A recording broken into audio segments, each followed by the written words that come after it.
Hey Nathan. Oh yeah.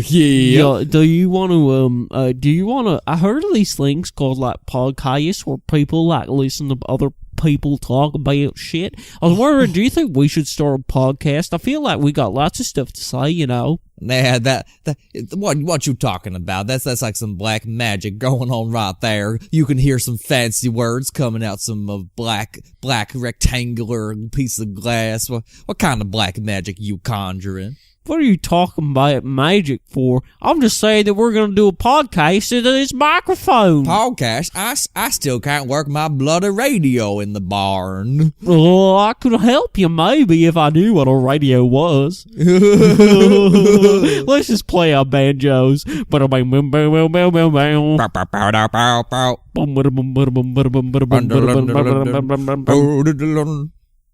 was some good banjoing. Hey, Nathan. Hi, Brenton. Welcome. On the subject of banjos. Yes. I was wondering, Mm-hmm. do you have any instruments that you wish you could play, but you don't have the, let's say, the time or the willingness to commit to learning a new instrument? But is there just some instruments you go, I wish I could just be that guy that was playing that thing? I have a very mixed relationship with that. Like, yes, there is. There's two of them, but one of them I don't want to be that guy. Because, one of them's the piano, but the other one's the guitar. Sing us a song, you're the piano man. I actually want to be Billy Joel. Like, that's the whole reason I want to do it. But no, like, I don't know. I have very mixed feelings about it. Like, are there any you want to do? Like, oh yeah, I'd love to play the banjo. It's like one of my things. I'd love to You want to banjo it up? You want to be Banjo Patterson? I want to be Brenton, that banjoing boy. Just banjo. Could you imagine that? Like, you're walking the streets of Sydney, you know, you see like buskers and that kind of stuff. I don't know how people would feel if there was like a guy playing a banjo like on the side of the street. Like, I don't know. I feel like it's time. I feel like it's time for the banjo to come back. 2018. Brenton, that banjoing boy. Like, it's just like walking to work. You know what? Probably put a spring in someone's step. Like, you're just walking down the street, getting ready for a big day. Have you seen on the banjo how banjo players now have the because you know guitarists sometimes they have a pick. They have one pick that they hold with their hand and they strum those strings. Yeah. With that one pick. Guitarists, banjoists have these finger picks. They have like, I think it's like really long fingernails that they just there's a set of 5 and they connect them to like all their fingers and they sit there plucking a banjo with these picks. Oh.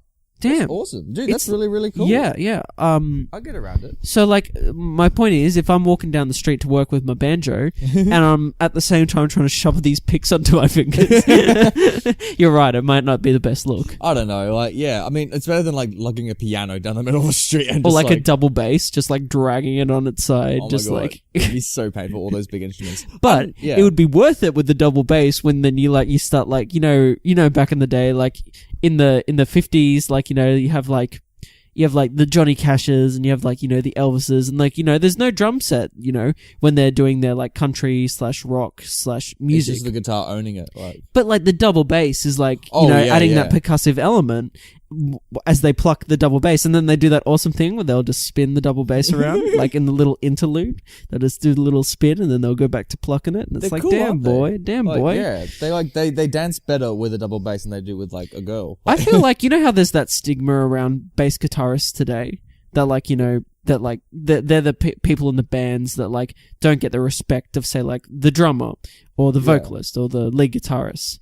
Well, I feel like back in the day, like the double bassist had like all the respect. Like when they twirled that thing, like everyone just went, "Man, that guy's the guy," or "That gal's the gal." Like, you know, like anyone would do that. Like, I feel like I'd definitely want to do that. Like, you'd be cool. You'd be very cool. But like, I don't know. I have this trepidation with instruments because like when I go like traveling and I'm at hostels and that kind of stuff, and there's like that one guy who like travels with a fucking guitar. Like, I hate that person. I hate that person with a passion. Whether it's a guy or girl that just rock up with like their bloody instrument, and it's cause the most interesting thing about them, they think, is their instrument, and that's why they travel with it. And like, as soon as you like take that instrument away from them, they're nothing, Brenton. They're nothing. That's a fair point.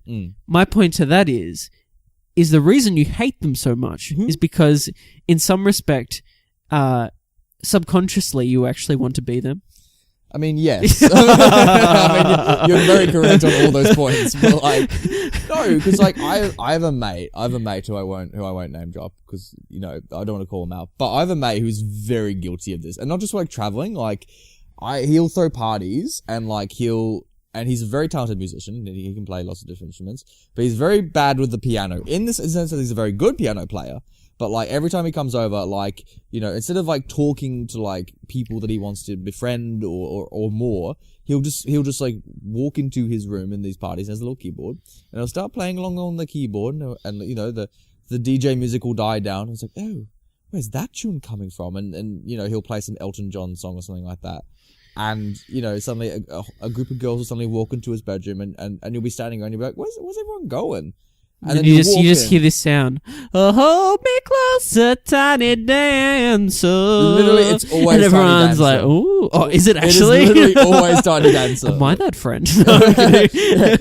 It's actually you. Like, I hate to reveal it here in this podcast, but it's so you, Brenton. I can't play the piano. No, wish you could though. Oh, I have a funny story about me playing the piano. I used to take lessons when I was quite young. Oh, yeah. It was that thing of like, Brenton should learn a musical instrument. Like, with my parents. Do piano. Let's send him off to piano lessons. And yeah, I always, you know, I always acknowledge that there was benefits to learning the piano and the fact that I learned to read sheet music. You know, I learned a lot about music theory and whatnot. I thought it was more of a party trick, like you being able to do the piano. True, but like, I'm awful at it. I mean, my first and final examination for I think it was the AMEB. Yeah, AMEB examination. I played this piece called The Racing Horse, I think it was. I do not and it was know just that. it was just like it was like a tune put together for like a beginner to, you know, play this. I remember they were like, take your time, like, you know, this is an exam, so just take your time. And I was like, I'm gonna take all the time in the world. So I literally, there was no rhythm to anything I was doing. I was just taking all my time and just to make sure you hit the right keys by note. What? And then I remember, so then like, you know, they're like, okay, and they write their notes, and then they this kid fucking sucks. And so, you know, you get your exam paper back like a few months later or whatever.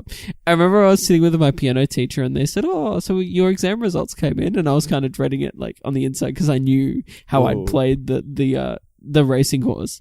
And I said, oh yeah, can I see it? And I remember it was the funniest thing because in my notes, all in the section where I'd played the racing horse, all the examinist had written was racing horse ? More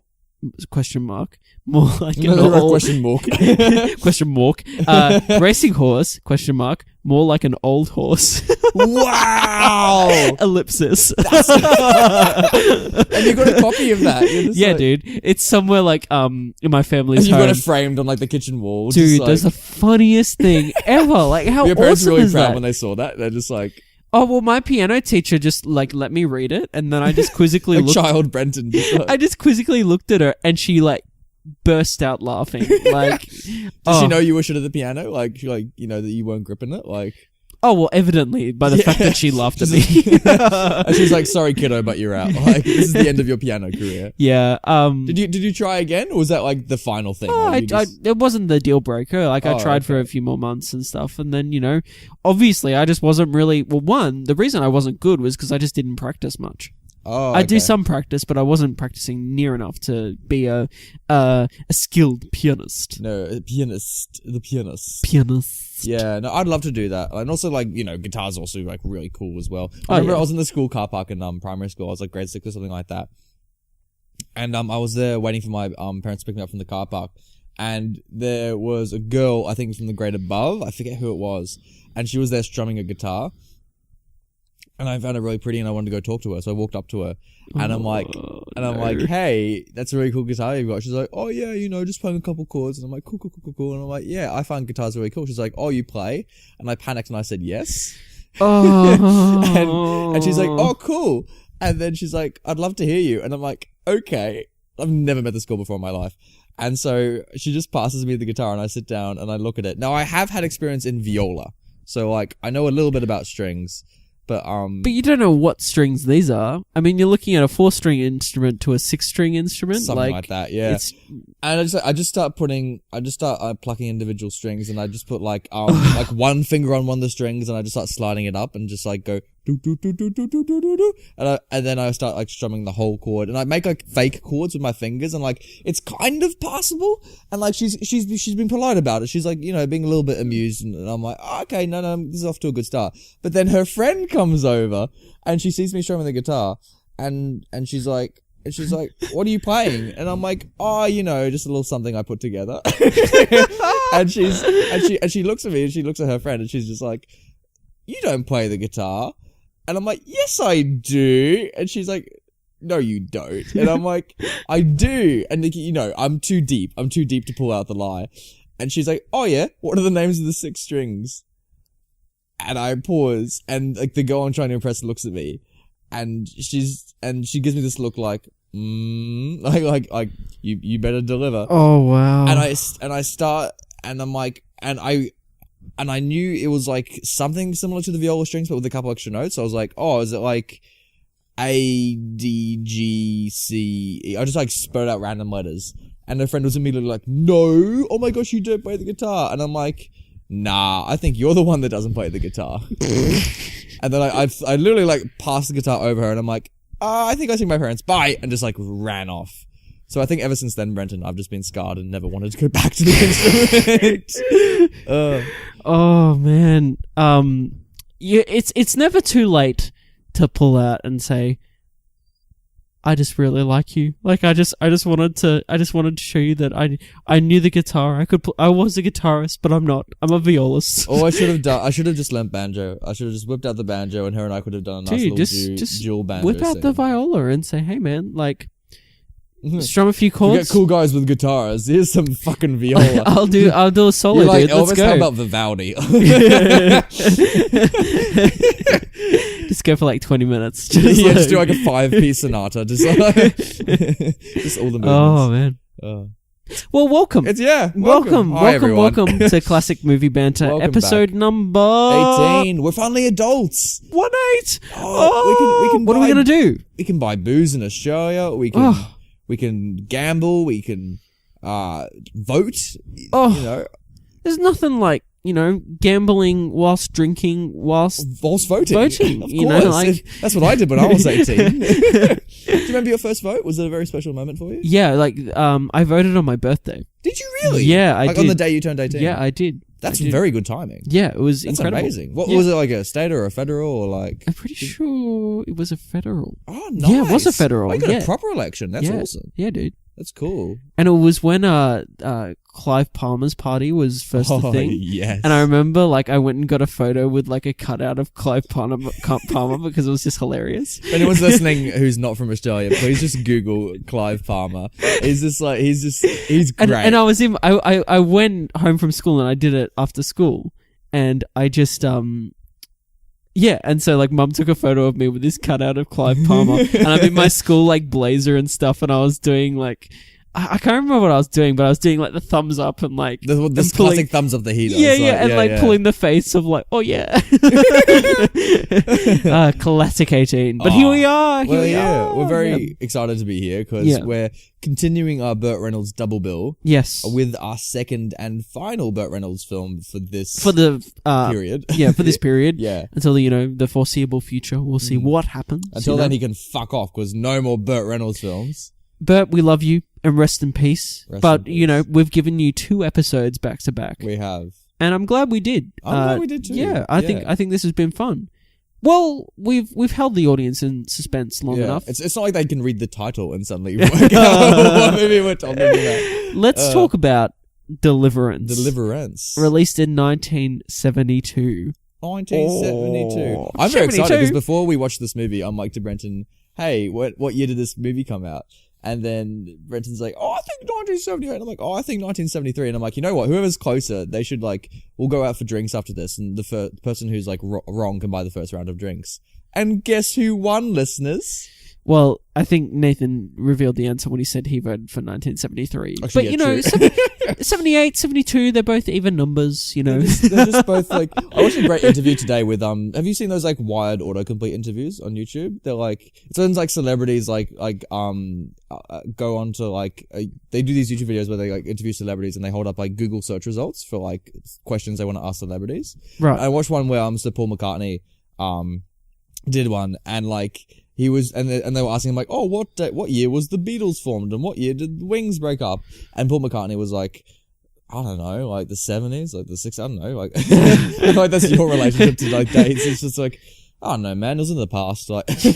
Yeah, that's it, isn't it? Like, yeah, I can relate to that. Of just like, yeah, that was a thing that happened, and it was a thing that happened, and now here we are. But this is a thing happening now. Yes, as we speak. 2018. Yeah, episode 18. In Deliverance. 2018. Yeah.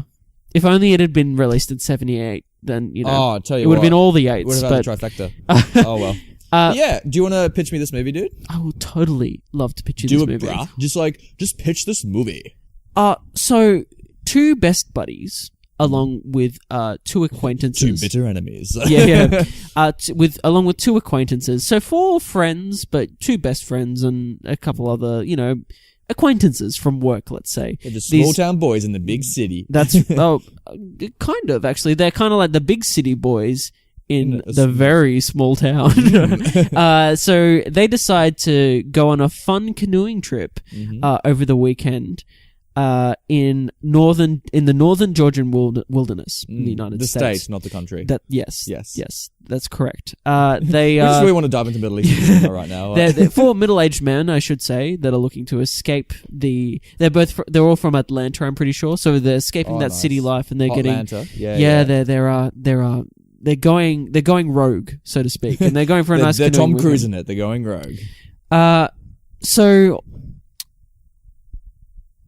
they go on their canoeing trip, and what starts out as a pleasant trip down the river turns into something that none of them ever saw coming. Yeah, I was surprised when they all suddenly had an orgy. Like, I wasn't expecting it. Given the context of what happens in this film, I feel like that's not what happens, but the fact that you said that, people would be like, "Are you referencing something from this film, Nathan?" And it was, they said this film like waiting for the scene, like, and it's completely wrong. Like, yeah, there's no gay sex in this scene. There's hillbillies. There is musical interludes. Oh boy, are there! And there is a young John. What the hell's his name? John Voight? John Voight. I went to say John Voight, and I was like, well, that's not his name, but it is his name. Because he looks like a totally different person. It's like in this film, we all know John Voight today. He's an incredible actor. But most of the roles I know him from, he's an old man. Yeah, I've only ever known him as an old man. Yeah, we're young men, Brenton. And, well, is that how time works? I think so. So that was the worst pitch I'd say I've done ever.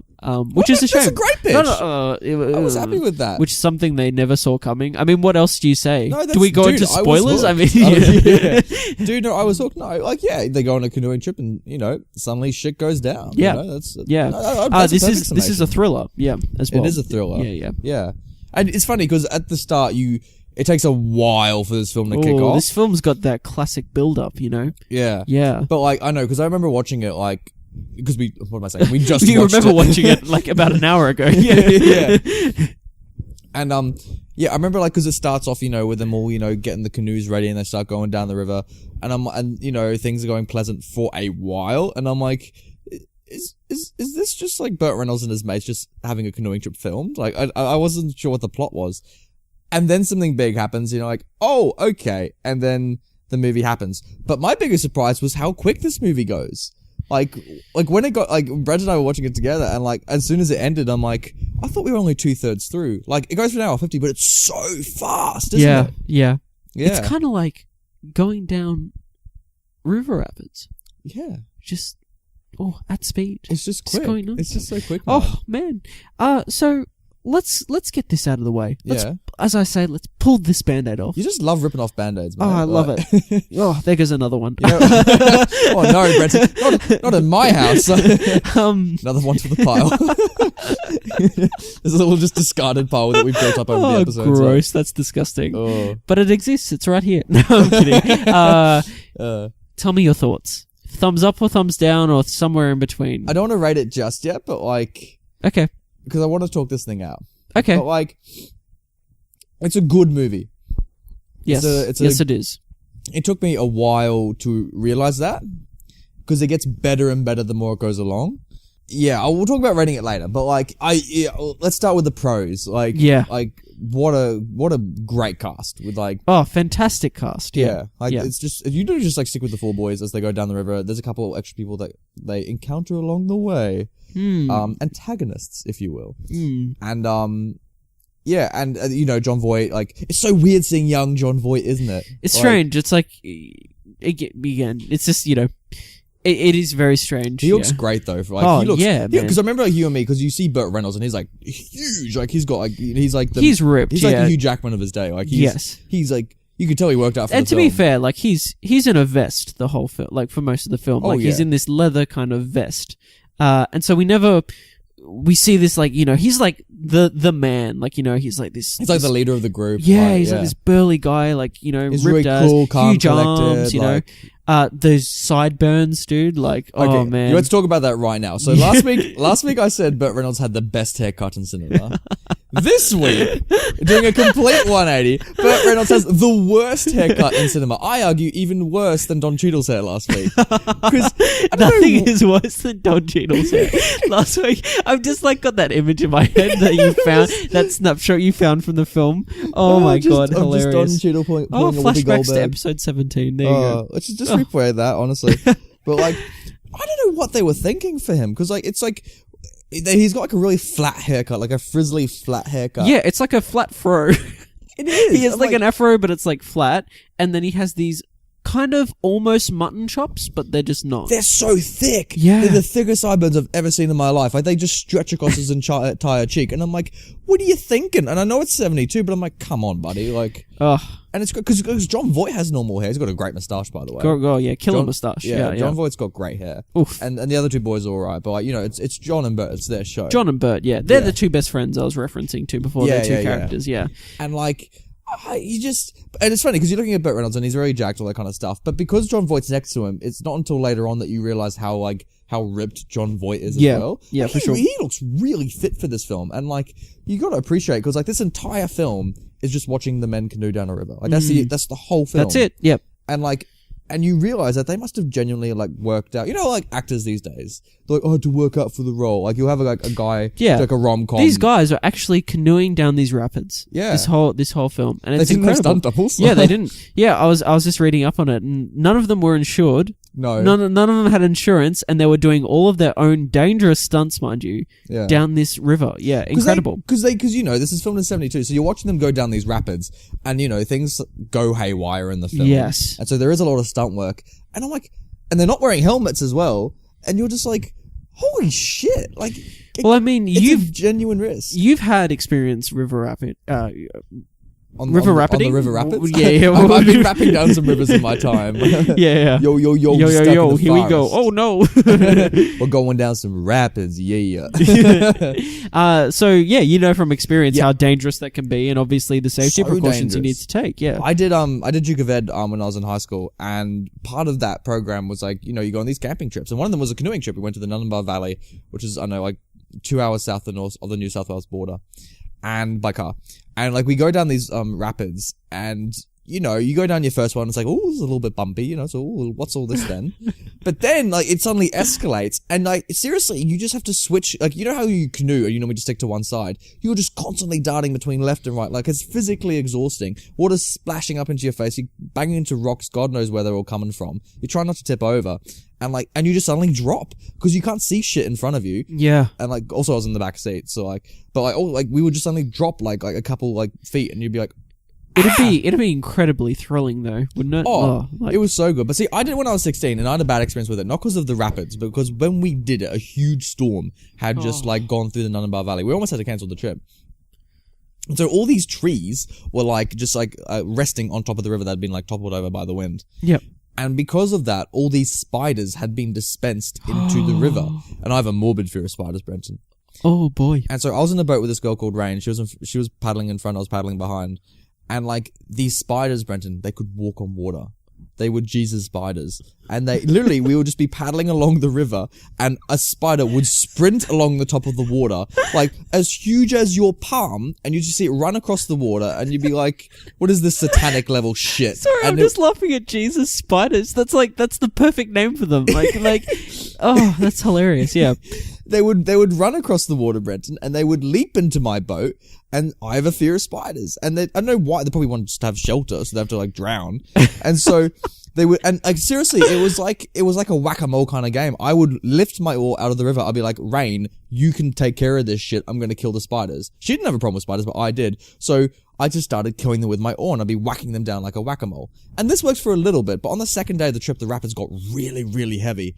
And literally as we're about to go down, like seconds before like the biggest rapids you've seen, like 3 spiders just in sync, all just like swarm, like a boss level at like on like an arcade game. They all just like jump in the boat, and I scream like a little girl, like high pitched, embarrassingly, and I pull my oar out, and I'm like, Rain, you take care of the rapids, I'm gonna kill the spiders. And she's like, Nathan, what the fuck are you doing?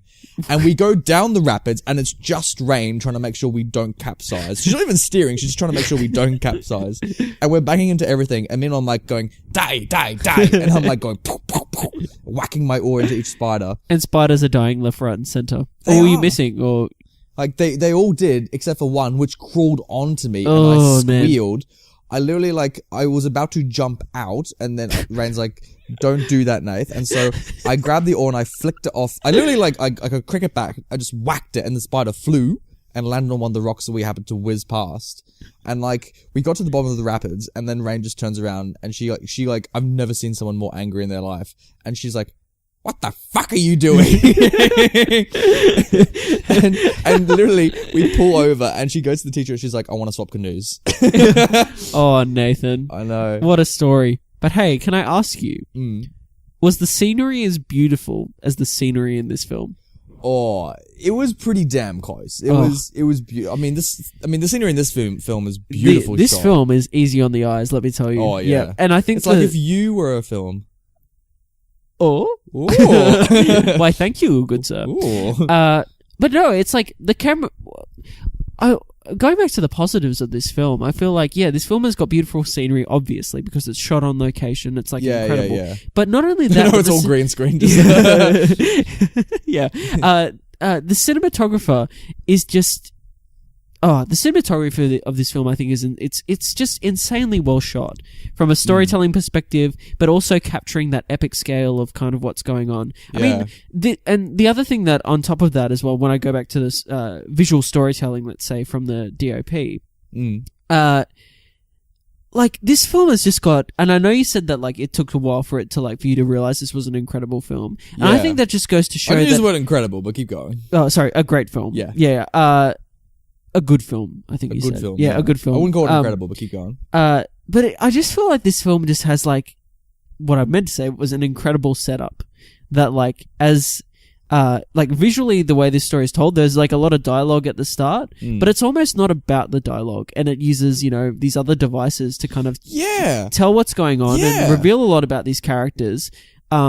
Before we get into the canoeing. Yeah. Exactly. Like, as you said that, I just realized like, there's a lot of dialogue at the start, then like, there's actually no dialogue as the film kind of caters on. It's a very visual story. That's right. But and the dialogue at the start of the film is almost like, you don't really need to listen to it. It's more about what's going on physically in the scene, Yeah, of course. Or audibly.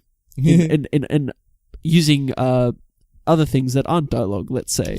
Yeah. We won't spoil it because we'll get to spoilers. And there's some great accents in the scene, like great rural Georgian accent, like she, like oh goddamn, like, boy. I love the word boy, like in like in that accent, boy. They don't say it enough in this film. I reckon. Oh, just add 60 more boys and I'm content. Yeah. Oh god, that sounded awful. Should I edit that out? Yes. Yes, please. I'm so living in it. I guess we'll find out when this episode airs. You'll text me like, fuck you, Nathan. Yeah. I'll message you the minute and the second count, and I'll just be like, WTF, question mark, exclamation mark, question mark, and then a shit emoji. Oh, I love it. But like, yes, so those are some pros, and the banjo soundtrack is quite the I was gonna say the music is fantastic. Yeah, I don't know if it's always appropriate, like, because it's I find it tranquil. I find it like, I love the banjo. Like, it's like man and nature. It's like that kind of like, I get that vibe from it. But when shit starts going haywire, like a big thing will happen, and then you're suddenly here, and I'm like, is this the most appropriate thing? I think it is. Like, and I feel like I need to justify it in spoilers. Yeah. So we can say that the music's good. You feel like it's not good. Warranted some points. Yeah. And that's fine, but I'd argue it is. Yeah. But we can talk about that later, obviously. But we can agree the music's great. Yeah. Yeah, the music's great. The child acting isn't shit, which is a rarity. Like, oh, yeah. And great, let's say, featured extra work. Yeah. Like, from a lot of these actors that are, yeah, I'd be interested to see, like, whether these are, for me, whether they are actually, like, locals, or, obviously, a lot of them wouldn't be. There's some actors that are clearly actors. But, just some of the passers-by, like, everyone has got such a character to them, I think. And it's, again, clearly defined in those opening I know few this minutes. is a great character study, to be honest with you. Like, I feel like obviously the character's changed by the end of it, but I feel like it's not like, I mean, it could be you could argue it is character driven because, like, the characters have to make some very tough decisions, and it does raise some interesting questions, like that kind of stuff. But I don't know. Like, my biggest con with it is that I didn't think the film was as interesting as I think it as it could have been, or as in the story didn't grip me that much. Like, it is like. It's so hard talking about this without going into spoilers, but they have to make a very difficult decision, like, early on in the film, and you see the ramifications of that decision, and that's very interesting. But like, it kind of just turns kind of into an action. You just have action scene after action scene. It's very tense. It's beautiful. It's tensely shot, and like, I was holding my breath for a lot of it. Like, I remember you must have seen you turned your head towards me, and you could see me like putting my hand over my mouth. Yeah. I was like, fuck. Yeah, I feel. I don't know, I didn't learn anything from the film. Like, I disagree again. I think there's a lot of like analogies at play in this, and I think that because it starts with them saying like "fuck society," and then it's never brought up again. Oh, I think it is. I think that's actually brought up quite a lot. Like, and I think there's like a real cycle to it, as it like where it begins, where the middle is, and where the end is, and I don't. Yeah, you said, is this a character study? And on one hand, it is a character study of these, certain characters, but at the same time, it's kind of, I feel like the thematic elements of this could be seen as even broader, that aren't just... more like, you can't win against nature, like nature always wins, or like... I don't know if it's nature, though. Or city never belongs in the country, like, I feel like nature's part of it, but I feel like there's something else going on. And I feel like we have to discuss that later on, obviously. I feel like when it comes to this kind of story, I feel like No Country for Old Men told the story better. About like, about man not belonging in the world that they are today, if that makes any sense. Kind of, but again, it's a loose parallel, I'll admit that. But it's quite a, you said it yourself, it's quite a loose parallel. But I can see like where you draw it at the same time. I don't know. I feel like for me, the films that are similar to this almost, or not even films, just stories. Like, I think if we're going to say something that did it better, maybe it's, what do you call it? Lord of the Flies.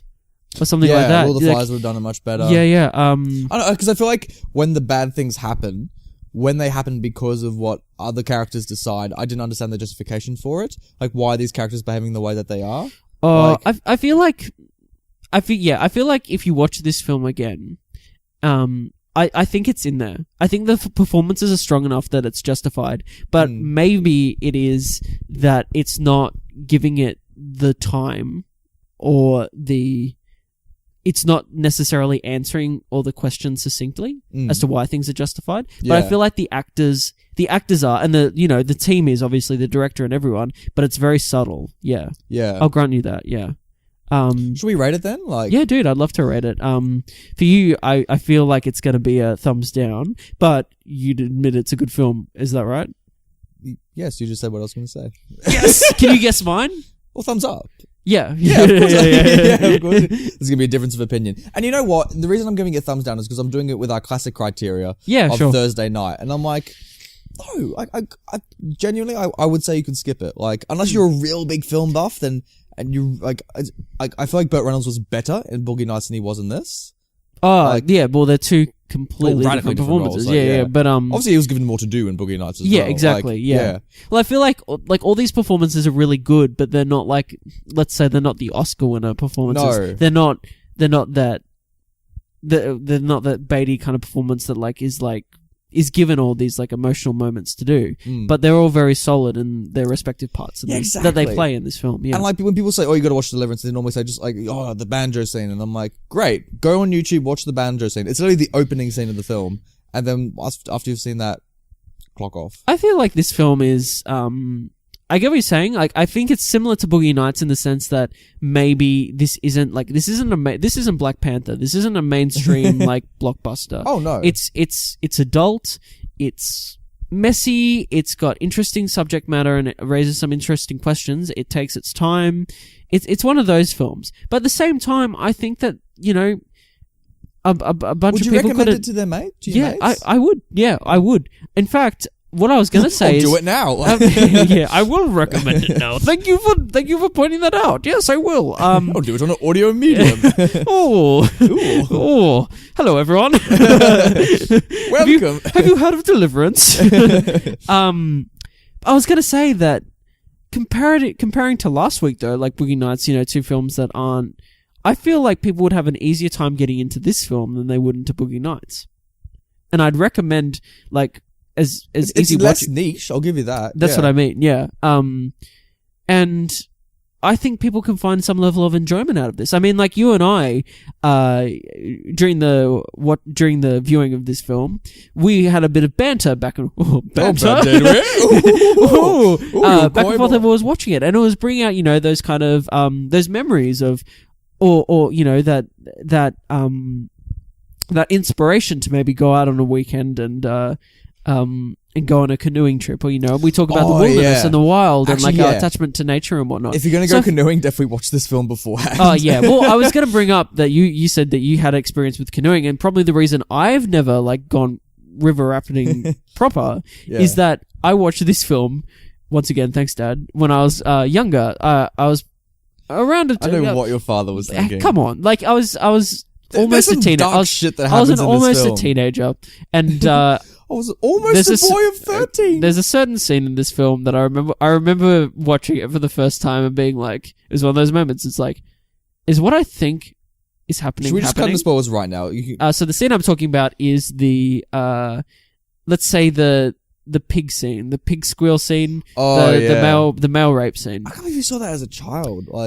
It's disturbing. It's very, yeah. It took me a while to realize it was going to be rape as well, because I thought it was just teasing him because he was fat, and I'm like, oh no, he's gonna actually, yeah. Which he's never putting it in, by the way, because you never see it. He rapes him. Yeah. He because I didn't see the physical act on camera. I saw him slapping. The film doesn't show you that, but he lowers his breeches. Damn, that's disgusting. Yeah, it's awful. It's an awful, and that's the thing. I don't know why they do it in the first place, because they get out of the river and they're just and they bump into him and they're just oh, we're a little bit lost, and then the two Georgians are just oh, let's rape then kill you. It's a very extreme action. For complete strangers just to suddenly do that. Is this a regular thing that they do? Do people go missing in this river all the time? I mean, yeah, it's an evil act. It's something that's not really, you can't really justify why someone would do that. Yeah. But at the same maybe it's a regular thing. They seem pretty well prepared to do it. Yeah. You know what I mean? That's what's scary about it. And then we find out later that those two hillbillies are out on a hunting trip. It's what are they hunting? Yeah. You know what I mean? They've got a shotgun. Yeah. What are they doing? Yeah. Yeah. You know what I mean? They ain't Woody from Toy Story. They're the bad type of hillbillies. And props to that scene because, you brought up the banjo scene before, but there's two scenes from this film that everyone always brings up. That's one of them, the rape scene. Yeah, God. It's hard. It's a tough watch. It's a tough watch, but again, it's as, in terms of filmmaking, it's very well done. Like it's because it comes out of nowhere. That's right. They're going down the river, all the banjos playing. It's so jolly. That banjo interlude kind of ends, and then you see like through the trees, like you see these two figures. You see Burt Reynolds like at some creek, like he's at like the back, further around, and then you see these two guys. Yeah, and John Voight's like, "Oh, what's up, guys?" And they're just like, "We're gonna kill you," and he's like, "What?" Well, it's that moment of like they go, "Oh gosh, what are we're gonna have to put up with these, these locals again." Like because the thing is, Bobby, the character Bobby, he's a bit more detrimental to them at the start. Yeah, to the hillbilly, like to those townsfolk and whatnot. Like he's a bit more detrimental, and so he actually initiates the conversation where I think John Voight's character Eddie, he's just like, let's fuck off. He's like, let's. Yeah, he's already like trying to leave, and then like Bobby kind of enters into this thing of like, oh yeah, what do you want? And then it just escalates, and it's very real. Like like it's very the way real. that John Voight was strapped to the tree and he's like struggling, and then when he sees Burt Reynolds with like the arrow, it's awful. like, and then the way like your reaction was perfect. It's like holy shit, he just shot an arrow through that guy's back. You don't expect it because I'm like, oh, he'll probably shoot him in the leg or something and distract him, but like he won't kill him. He'll just like put him through the leg, like while John Voight grabs the gun. But no, it's this full like just raw shot of an arrow just going through this guy's chest, and he squeals. And he just freezes, like standing there in pain. Like it's a brutal shot, and it looks so real. And I shouted, I'm like, oh yeah, you're like, oh my god! And then the way John Voight just like powerful acting, like the way he just rips that shotgun off the other what would you call him? The other character, the toothless hillbilly. He like rips that shotgun off him, and the way he like finds his feet, and as though like he's gonna like go someone, and it's just like the performances of these four gents again, like in that situation, the scenes that follow, and as they work out what they're going to do, like, and that's like the moral decision of the film, and like it's tough, isn't it? They nail it. Yeah, they just I love how he's like, what do you believe in democracy? And he's like, yeah, I'm American. Of course, I believe in democracy, America. And it's like, great, let's vote. He's like, shit, and he gets outvoted. He's like, damn it. And then he's the one to die, and you're just like, wow, this guy got fucked today. Yeah, like it's an awful scenario, and again, like it comes out of nowhere, like this peaceful kind of canoeing trip that. Kind of, there's moments where, like, when it's the night before and Burt Reynolds kind of goes off into the dark and you're like, oh, what's going on here? Yeah, like, you think it's going to turn to like Apocalypse Now, like, exactly. I know this film's a thriller, something's going to happen at some point, but you were never expecting a brutal rape scene. Oh god, no! I was so surprised. Followed by a murder, and then the questions of, was that murder justified? Yeah, if I was in those shoes, I wouldn't have shot the guy through the chest. I probably would have shot him through the leg or something like that. Like, just put him in pain. To be fair, you've got a bow and arrow, and there's no guarantee you're going to hit him if you. That's true. Like, it depends how skilled of an archer you are. If I was skilled enough, I would have done it. If I wasn't, then sure, I would have just shot him and just like hope for the best and like I mean, like your best friend is. Yeah, he's got and I'm not necessarily even justifying Lewis that character's. Because he does kill someone. He does, and like he didn't know that the other guy got raped. So like, I mean, it's pretty clear. The guy's like over a log with his undies hanging around his ankles. Yeah. Like it's. But like I don't know, like how they said like if we go to court we're fucked, and like I agree with that. So, for sure. Like you killed someone. He did, yeah. But not only that, you're going to a court in Georgia. Where side note, we love the state of Georgia. Brent and I endorse the state of Georgia. It's that thing of like the local community doesn't like these four gentlemen. Yeah, it's established at the start. They really don't like them, and if you're gonna call a jury in or like some witnesses or whatever happens, they're not gonna come out of this.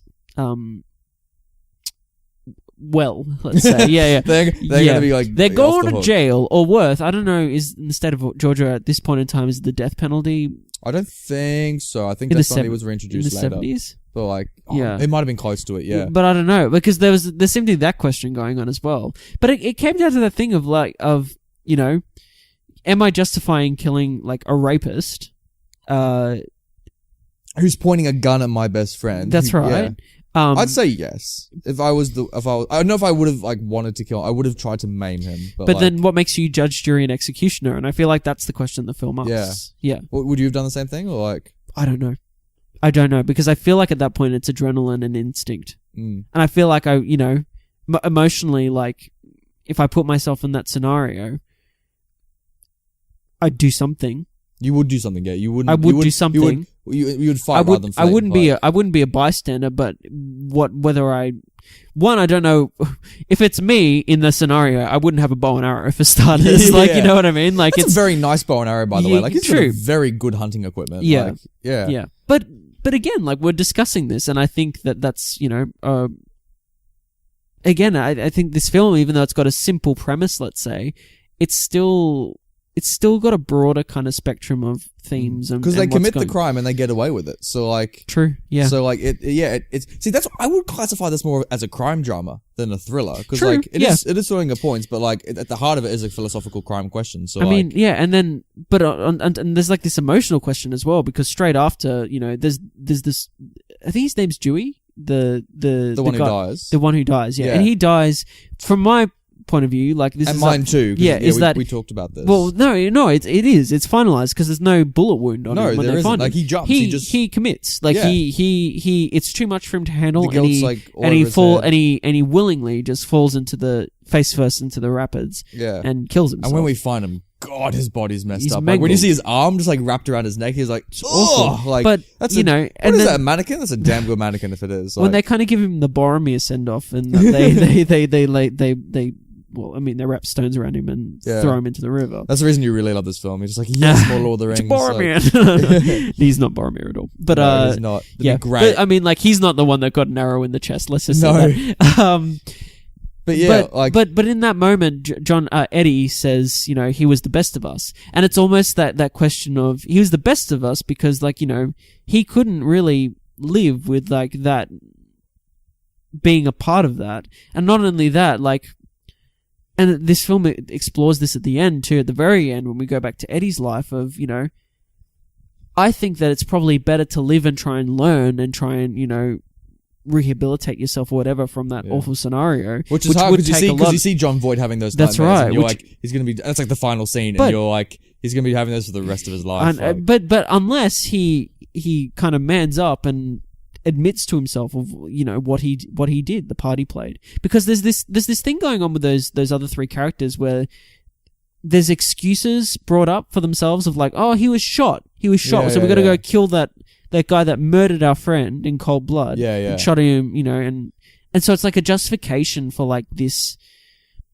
It's like this paranoia that's going on at the same time as well. That is all, and it all stems from that original choice. Yeah. Yeah, I mean, they're fucked with that original choice, but it's such a difficult thing, and like, but you know what? The movie just picks up its pace as soon as that happens, like, because it feels like forever before that initial fight happens, because after it's so tense, because like they do go through the rapids, and then and when Burt Reynolds gets his leg cut, the compound fracture, I was disgusted when I saw that. Like, that's damn good makeup, because like, it's gross, and it's basically him out of the film. Like, he doesn't. Yeah. He has that scene at the end with John Voight where he like gives him the wink and like a little cheeky wink. He's like, story. You can see a little twinkle in his eye. But he's basically going to lose his leg. How does that guy move on? He just becomes a little peg leg. He's just like. But you know what I mean? Like, that's a character that's like, his whole identity is around that he is against this kind of derivative society kind of, and he wants to go back to like this kind of primitive, like, it's almost like he wants to live the ideals of like the old west of America. I was laughing at that moment because like I found the scene so funny because like the way it happens in the movie is that he's hunting with the bow and he shoots a fish and you watch him like shoot the fish with the bow and arrow and he picks up the fish and he's very like impressed that he's killed this one little fish, and as soon as he does it, he goes on this like 1 minute like rant about like, oh, men should be back in like the forest and we should all be fending for ourselves, and I'm like, buddy, you just killed one little fish with a bow and arrow. I don't think you're going to go back to caveman status just yet. Like, there's a lot more to it. Like, and he's like all walking around. I think like he thinks he's better than he is. Like, true. I think, I think it's a result of the scenario. He's with two other novices, let's say, and he's the master. Yeah, I think just by he comparison, sees himself as the master. Yeah, I'll be leading this tribe, boys. Like, but the one who ends up becoming, I guess, the master of the situation is John Voight's character. Yeah, and God, like when John Voight's like scaling up that wall when he starts rock climbing, I was like, damn, like he is. But what so skilled. but what a pointless like endeavor. Like, and the film kind of brings that up because like they don't see anyone on the top of the rocks. I'm like, well, oh well, like, they there go is off. someone there. They go like, off that. Why What's did his he name? do it, actually? Burt Reynolds is convinced that he saw someone up there. Oh, okay. And that's why, they go, get up there. And it's all from this, like, shock and emotional state that everyone's in. The fact that, like, they've lost their canoes, they've lost everything. And so, like, you literally watch a canoe get split in half and you're like, well, there goes another one. You wonder how many takes it took to do that? Like, they have all these canoes on the side. Like, dude, it would have been an incredible day to be on set and just watch. Like, most of these days, again, like... It would be like Predator. Like how in Predator, you just think how do they shoot it? It was like same kind of thing. And I always find with these classic movies we do that I'm always just like, I wish I was on that set. Yeah. But then I watch like Revenge of the Sith, let's say, and I see the green screen room and that, so and George boring. sitting there in his chair, and you're just like, yeah, I could have done without that, like, But like, I look at these old, like, you look at the locations that they were on, and oh, that's all they really made movies back in. And by the way, they still do that. They do. Yeah, I watch a lot of shows and stuff that I see, like, when they go on location. Yeah, TV's great at it. Like, exactly. You watch something like Fargo or like, well, even movies like The Revenant, how like, exactly. they did all those location shoots. Exactly, that's a great example. The Hateful Eight, how they all went. Yes. I think it's Wyoming or something like that. Like, it's like they still do it. It's just unfortunate that like the films that get the most attention these days, sadly, are so manufactured. It sounds like me ranting against blockbusters, but I don't. I love blockbusters. Yeah, but exactly. Like, it is a shame that you don't get that kind of like, I don't know, that oomph that you get from seeing like those real location shoots where you just sit there as an audience member going like, how the hell do they do it? I mean, like, I think like in saying that there's some blockbusters, let's say like I haven't seen the whole of Spider-Man Homecoming. Oh, okay. But I appreciate, and I don't know where it was shot, like the on-location stuff of Queens and whatnot. But that feels like Queens when you watch that film. Yeah. And like it feel like it is a real place. It's a location they shot in memory. Yeah. Yeah. Well, it feels like it looks like at the location of Queens, and then that's that again mixing that like that CGI and green screen and whatnot. But those core moments, I mean, that build that character are there, and like you appreciate that. Whereas when you watch, and I brought up Spider-Man: Homecoming because when I compare it to the Amazing Spider-Man 2, let's say with Andrew Garfield and whatnot, and you watch him swinging down Manhattan. It's like I've seen better PS4 graphics. Like. I mean, that's what I mean. Like, and it's awful, and you're just like, oh, what is this video game? It's true. Like, that's my exact thoughts. Like, there is a movie magic to like seeing how these old films were made. So like, I don't know. That's why I think it's got a better shine on it. I still stand by my thumbs down. Oh, of course, like, because like it is a beautifully crafted film. I don't know what they could have done to improve it. No, just the story. This is my thing with it. I think. I was similar to you. I couldn't think of a way to improve it. Yeah. I was, like, there's nothing like, because like, if they'd done this or if they'd done that. I think just like I said, so my biggest thing was like when, the movie ends with John Voight having like, a nightmare and that kind of stuff. I thought we were only like 2/3 through the film. Yeah. I thought there was a third act coming. And maybe like if, like, what I would have loved to have happened? If John Voight just can't live with it and he's paranoid that someone's going to find the body, and so he goes back to the river to try and find the body so he can dig it up and take care of it, and then there's a huge shootout or something like that. I know, I would have loved to see a third act of like that kind of vein. I really don't think it needs it. It doesn't have it, so obviously. Yeah, I really think that where we leave those characters and whatnot, I think that's the best possible ending. Because then it leaves that question unanswered. Does he go back? Does he, stand up? Does he contact Bobby and Lewis and like reconcile for what happened? And like, how do you move on? How do you live with that? And how do you like have like that family lifestyle and whatnot when you're capable of like these awful kind of primal instincts? Yeah.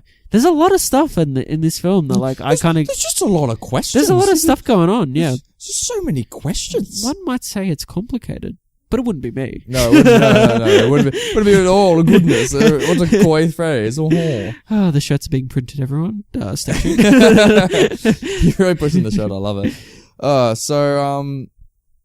Is there anything else like? There's not too much. We mentioned the banjo stuff at the start. But that kid's weird, isn't it? Like I don't know why he's just like so like he won't talk to him, but he'll still like do a banjo duel with the other guy. I think it's meant to be that he is mentally disadvantaged.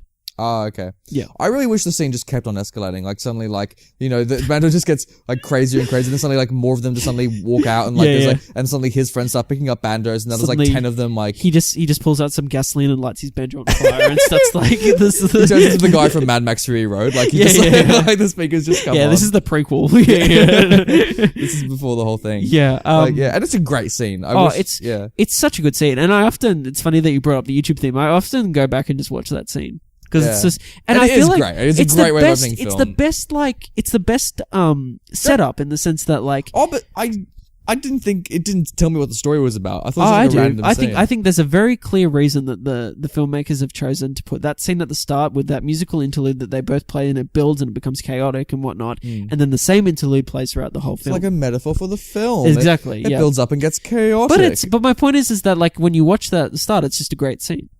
And it is a great scene, like that's right. But on its own, on its own, yeah. I was so curious as to why they're all there. And I'm like, they're refueling and they're all having chats. And there's this like odd dissonance between the locals and these outsiders that have come in, like, and on top of that, like, even between the four characters, there's no real synergy in the sense that, like, there's two best friends, but even they, like, John Voight's questioning Lewis and being like, why are you driving this car like a fucking moron? Yeah. Why are you being so outlandish and whatnot? And then his question back to John Voight is, well, why do you come?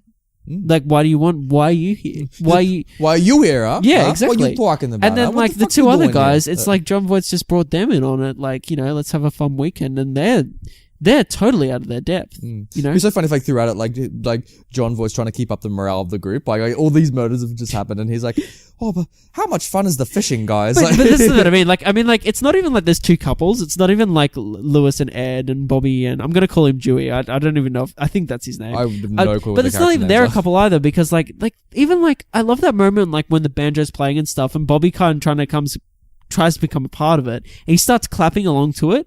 But he's like one of those people that just is not musically in tune with anything. No. And he can't clap in time. And I love that. And I love that he like laughs at this like hillbilly that's dancing behind him to this song. And then he goes, well, I'll clap my hands. And he can't even clap them in time. And then this hillbilly that he's like, oh yeah, is like dancing, you know, and has this relationship with music. Yeah. Yeah, I don't know. Like, I feel like maybe that's me delving into it too much. I feel like this is just you wanting to be a banjo player. I think this is where the real I feel like that was the perfect like intro to this episode because yeah. Look, I don't know, but I feel like we go out for beers after this and you're just like you whip out a banjo like in the middle of a pub. No, I just start crying that I've never like taken banjo lessons and I'm like, Nathan, I need to turn my life around. It's like, pull yourself together, man, and I give you a big slap like you will be a banjo player. You never hear banjo. I want banjos to make a comeback, like in pop music. Dude, just it's coming. Bring it back. It's coming back. It will. I want to learn. It's like Passenger that always has a banjo in their music. There is a alternative band potentially that uses it way too is it much. Passenger or is it I don't know. Yeah. I know, but I don't know. We'll get out Shazam. Like, yeah. Yeah. Another place, another time. So yeah. Spoiler section. Is there anything else you want to discuss? Or? No, I've said everything I needed to say. So, hey, should we look at this film's poster? Let's look at it. All right, let's have a look. So, Deliverance. I think this has got a damn, very 1970s because. Oh, dude, yeah, with like the two little character cutouts down the bottom. Yeah. Burt and John. It's it's very 1970s because you got that white border going around it and all that, and that actual artwork. It's not a photo. Isn't it beautiful? Like that gun coming out of the water. Like it looks beautifully painted. What a poster, dude. Oh man, what a poster. Right on. I would happily have that hang in my bedroom. Like, Same. That is gorgeous. Same. That's a very beautiful poster. Oh. I just like, what does that tagline say again at the top? It's like, what did happen? What did happen? What did happen on the sorry, I can't pronounce this. Kahulawazi River? ? And what did happen? See, that's a good premise. I like that. Yeah, and that should have been my pitch. That's true. What's the faces they're pulling? Who is that? John Voight and Burt Reynolds? I feel like they're just like they look as they're about to kiss. Like, well, it's the thing of like it's like they're almost like headshots, you know, like from this film of like they literally just get the headshots. They were like on set and they were just like, let's just keep taking photos of these guys, and they're like, they're like the model pics that we're gonna put in all the magazines and whatnot. and we're literally just going to put them in the bottom corner of this poster because Jon Voight and Burt Reynolds are in this movie, and we want to sell tickets. You know, like we just want to get really beautiful men. But no, I love it. Great poster. I thought that's gorgeous. Like it almost makes me want at the end when that hand kind of comes out in his dream to be holding that shotgun. Yeah. Oh, yeah, awesome. yeah. Yeah. Like it turns into a zombie movie for the third act. That's what I wanted, Brenton. That's what I really wanted from. That's what Deliverance.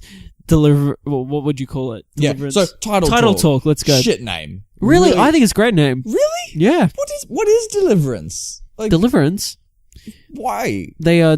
They deliver. What? Well, I think it's a great title. They go on a journey. They go on a journey from the top of the river to the bottom of the river. Yes. They're delivering themselves from the top to the bottom. Correct? Yes. So there's literally a deliverance happening. Okay, but also, not only that, there are certain, because we're still in spoilers, we can still discuss spoilers. Yeah. There are characters that pass, that that are buried, that are delivered from one side to the next. Mate, there's so many parallels that you can like draw with Deliverance. No, come on. I call they bullshit They so go much on like on a serious like journey of like personal self-discovery, and almost like they are. I mean, what does Deliverance even mean? Deliverance, like. I don't know. Do you want me to look up the definition of Deliverance? I feel like let's go Bible on this shit. Let's put up the actual definition. Deliverance definition. What do we got? Deliverance. Here we go, dude. Okay. Here we go. All right. This fucking sums it up. Noun. The action of being rescued or set free.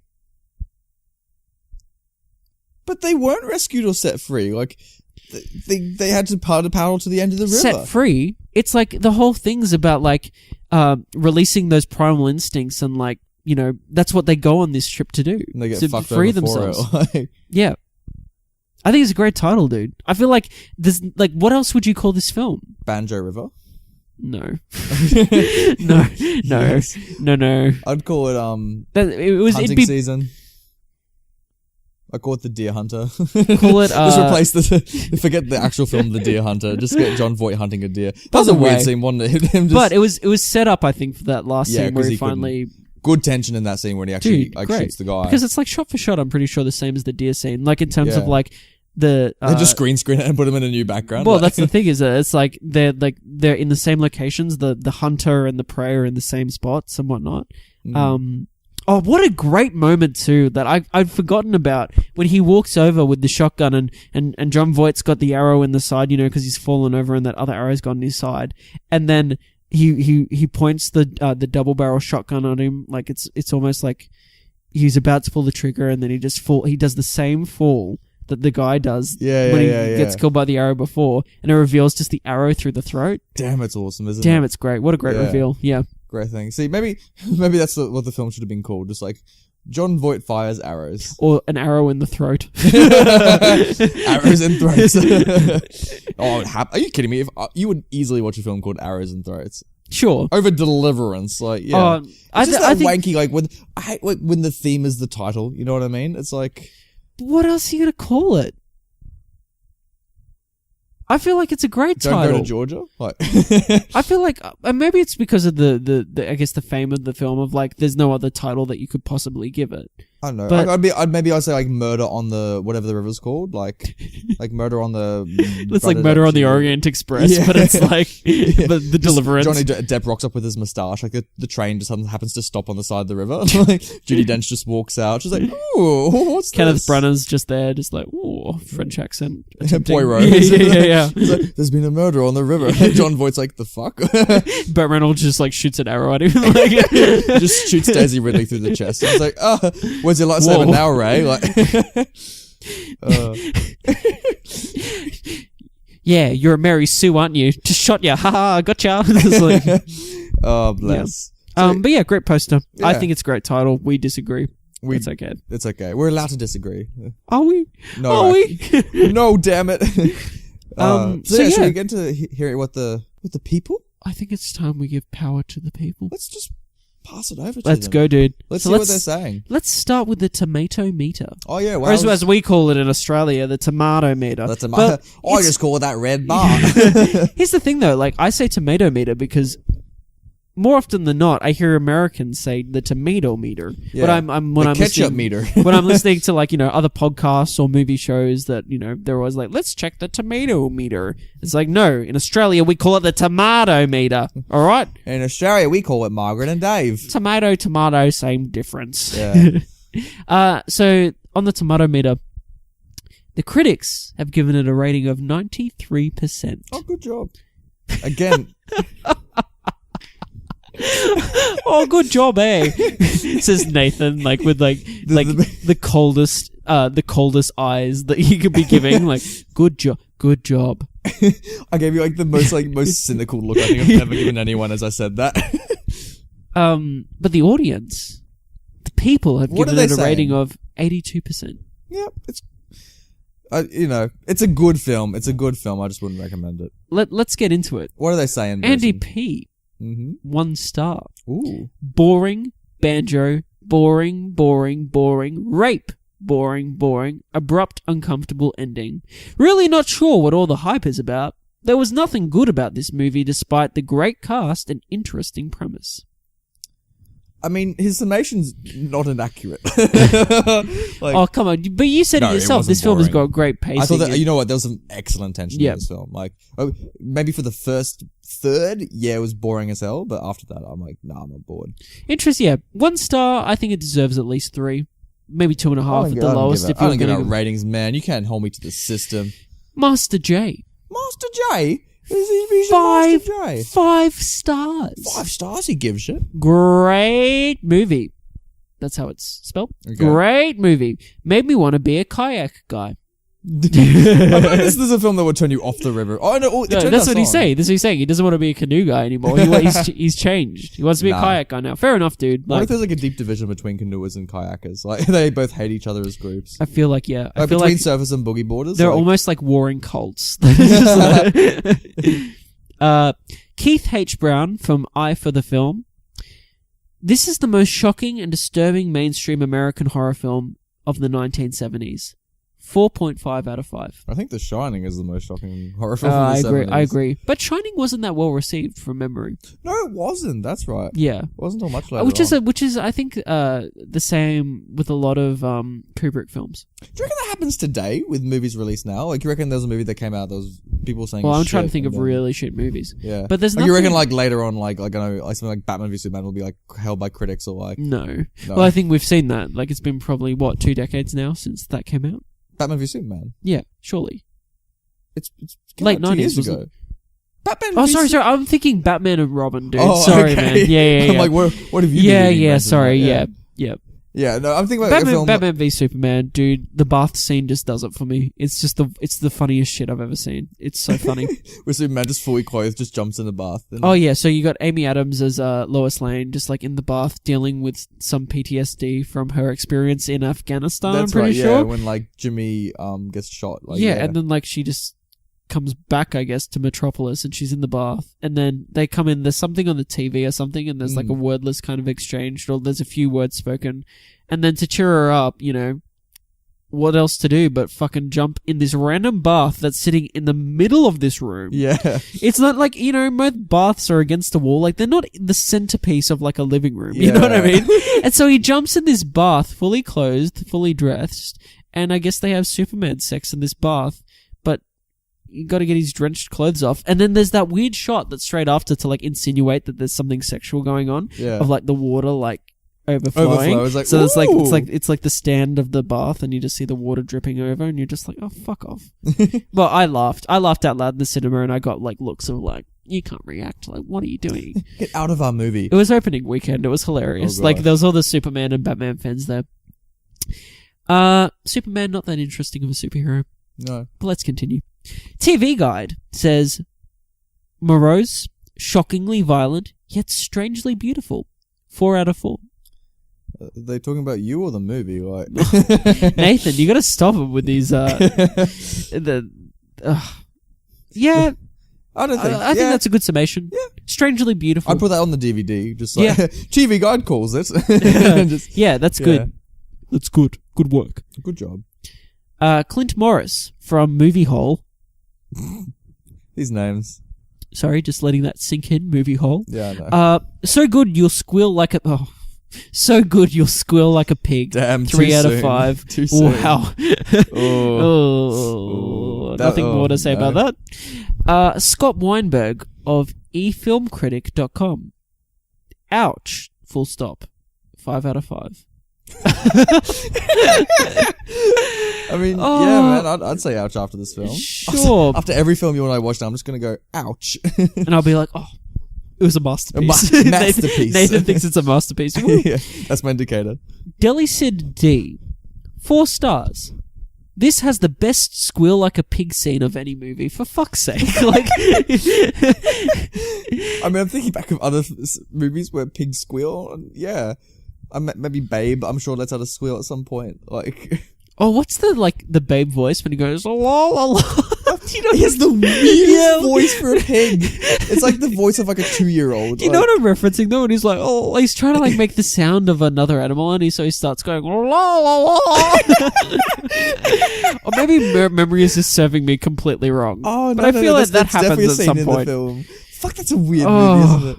Oh, can we watch? How old's Babe? Can we watch Babe again? How old is Babe? It must be. Mr. Google, how old is Babe? Yeah. Oh fuck! I'd love to watch. Can we watch that immediately after this one? Just like, I feel like there should be like a sequel called Bay. Oh, that'd be amazing! Just like because there is a sequel. Like, was it Pig in the City? Babe 2? Oh no! I swear that's the thing that exists. No, Babe, 1995. We can review Holy it. Shit. Yeah. There you go. Oh boy! I've only seen it the once. I remember it being not that good. Dude, you're right. Babe, Pig in the City. We can review this as well. 1998. Holy shit! Because George Miller, he directed the first one, didn't he? Or like, let's find out. He directed the first film. That's right. Oh my god! The director of Mad Max directed a Babe movie. Like, seriously? Yeah. It wasn't directed by George Miller. Oh no! It was produced by George Miller. Ah, okay. But it was also written by George Miller and Chris Noonan, who was also the director. Oh, there you go. There you go. We're comparing it to the other pig movies. I think Well, I mean, there's Charlotte's Web. Oh yeah. What other classics are there? I didn't like Charlotte's Web, to be honest with you. I haven't seen Charlotte's Web. I'm not a fan. Also, I'm not a big fan of spiders, and it tries to make spiders nice, as evident from my canoeing story. Yeah. Yeah. I like Piglet though. Winnie the Pooh. Piglet's great. Oh, Piglets. Winnie the Pooh, man. That's awesome. That takes me back. Do you want to see Christopher Robin? Dude, I really want to see Christopher Robin. It's like, for me, it's a shame Disney is making Christopher Robin. Because, like, the premise of that movie just sounds awesome. Yeah. But you kind of wish Disney wasn't making it, so it wasn't Disney. It could go in a whole other direction. Like, I know, right? Yeah. So it's like, Christopher Robin's, like, kind of this washed up, is he a banker or something like that? Something like that, yeah. And he's, like, really not happy with his life, and he's, like, he's been working, like, you know, his hours and stuff. He doesn't have a good relationship with his daughter. He hardly knows his daughter. Doesn't have a good relationship with his wife. Maybe he's a bit depressed, you know? Yeah. And then Winnie the Pooh fucking comes back, and all those characters come back and help him, like, through his, like, adult troubles in his adult life. Dude, that sounds like an awesome freaking movie. Sounds fantastic. And still could, like, hit the heartstrings. So I'm interested to see this film. I thought they'd Toy Story 3 it, you know what I mean? Yeah, like, because just to give up the toys and all that kind of stuff. Well, I think I'm going to like this movie regardless, because I have that nostalgia bait. Like, I have that... Welcome to Disney's entire strategy. I know, right? But, like, I have... They didn't get me with Beauty and the Beast, though. I was like, why the fuck does this have to be remade? Is it because you don't like Emma Watson singing? Like... Well, it's not even that. It's just a pointless remake. Like, the changes aren't warranted. No. It's like, they're like... There hasn't been any of the Disney remakes that you've been like, yes, this was necessary. Like Jungle Book, Cinderella... Jungle Book's the only one, maybe. Because Jungle Book itself, the old 60s film, it's not that great a film. It's got some great songs in it and some great moments, but it's overall not that great. You should just see the new Jungle Book just to watch Christopher Walken sing like a monkey. Like, that's amazing. Oh, dude. Yeah, him as King Louie is fantastic. I was like, can we just get the whole song? Like, we got like that little snippet, and I was like, they're like, what the fuck was with like this weird giant orangutan that was bigger than like bears and stuff that could crush like a temple? It was like the size of a building. Like, it was crazy. Yeah. And he just swings around. King Louie. Yeah. Great. What were we talking about? I have no idea how we got there. We're talking about Christopher Robin, pig movies, Babe, yeah, that's squeal like a pig. There we go. Wow. The cycle continues. Is that it for the people? Or that's it. The people have spoken. Haven't they spoken? Power to the people. Well done. So yeah. Episode 18, dude. Wrapped up in a neat little bow. Oh. Let's push it down a river and see what happens. Ooh. Yeah, thank you for listening. Times. Yeah, as always, thank you for listening. You can always find us this show on most audio services, such as mostly 3 of them. such as SoundCloud, iTunes, and Spotify as well. You can. We're not on Spotify. We're not on Spotify, but we are on YouTube. That's going to be an edit, I think. You can also find it too. Just for fuck's sake, you can also find us. It's like a whole thing to put a podcast on Spotify. Like they're currently still very selective about what podcasts they let on because you know. Oh. Fuck that noise. All my Android friends with their Android phones are like, oh, we haven't got the Apple podcast apps. I'm like, oh, okay. They're like, they've got Spotify. I'm like, nah, it's like a whole thing. Maybe I hope we're on Spotify. SoundCloud, but there's always YouTube. You know, if you SoundCloud and YouTube, they're both very accessible. You can exactly. Yeah, you'll find us one way or the other. Otherwise, look out for our tweets. You know, at CMB Brenton and CMB Nathan. Yeah, have a listen and contact us. Yeah, give us some suggestions. Write to us. We love it when people write to us. I get a kick out of it. Yeah. I love it. We had that guy writing the other day giving us some feedback on some of the early episodes, and like we got such a kick it's out great. Of that. It's great. It's awesome. And I really appreciate it. It's so as always, thank you for the support, and we will see you for episode 19. All right, buddy. Let's just start canoeing away. Let's go. Let's get back on the river and get down to the bottom quick. Oi, Brennan. Shit. I finally worked out how to put in these headphones. I started listening to your podcast. Oh, yeah? What'd you think? I don't know what a movie is, but gosh darn am I going to start watching one. You reckon I'm going to like this one called Deliverance? I think it will be your masterpiece. I hope it inspires me to do something quite silly. Murder. Bye, guys.